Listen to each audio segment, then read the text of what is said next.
Klinik pijat berkah sehat tunanetra ancaman keras untuk perbuatan meminta-minta.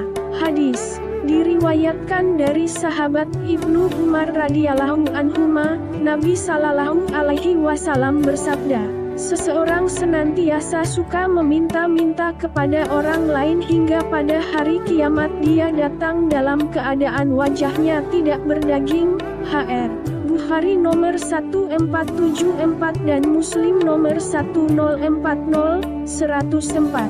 Diriwayatkan dari sahabat Abu Hurairah radhiyallahu anhu, Nabi sallallahu alaihi wasallam bersabda, siapa yang meminta-minta kepada orang banyak untuk menumpuk harta kekayaan, berarti dia hanya meminta bara api.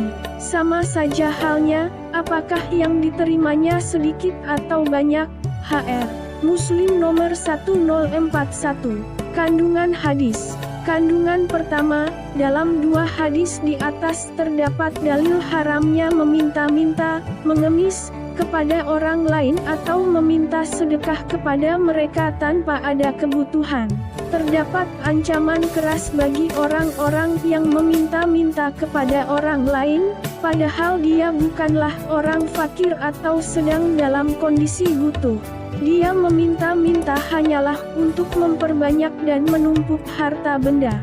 Pada hari kiamat, dia akan mendapatkan hukuman dalam bentuk didatangkan dalam kondisi wajahnya yang tidak memiliki sekerat daging. Hal ini karena balasan itu setimpal dengan perbuatan. Ketika wajahnya dulu disorongkan untuk meminta-minta dan menghadap ke orang lain ketika meminta-minta, maka hukuman pun ditimpakan atas wajahnya. Hal ini juga sebagaimana yang ditunjukkan oleh hadis kedua yang diriwayatkan oleh Abu Hurairah radhiyallahu anhu di atas, yaitu siapa saja yang meminta-minta kepada orang banyak untuk menumpuk dan memperbanyak harta kekayaan.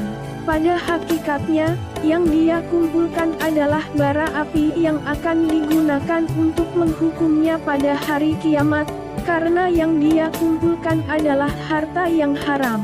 Perkataan Nabi sallallahu alaihi wasallam, sama saja halnya, apakah yang diterimanya sedikit atau banyak adalah dalam rangka memberikan ancaman, tahdid. Kandungan kedua, dapat dipahami dari perkataan Nabi sallallahu alaihi wasallam, untuk menumpuk kekayaan, bahwa orang yang meminta-minta karena fakir atau karena ada kebutuhan tidaklah mengapa dan termasuk perbuatan yang mubah. Hal ini karena dia meminta haknya yang diizinkan oleh syariat, baik berupa meminta dari harta zakat, sedekah sunnah, kafarah, atau yang lainnya. Kandungan ketiga, Islam mengharamkan perbuatan meminta-minta dan menjadikan perbuatan tersebut sebagai profesi atau pekerjaannya. Padahal dia tidak membutuhkan itu, baik karena dia sudah memiliki harta, atau karena mempunyai aset yang menghasilkan dan itu sudah mencukupi untuk kebutuhan hidupnya, atau dia bisa bekerja atau berdagang jika memang memiliki kemampuan.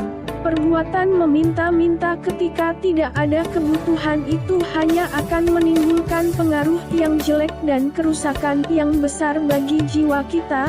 Demikian pembahasan singkat ini. Semoga bermanfaat. Wallahu ta'ala alam. Klinik pijat berkah sehat tunanetra JLN Bentengan 1 Sunter Jaya Jakarta Utara. Call 089783600915.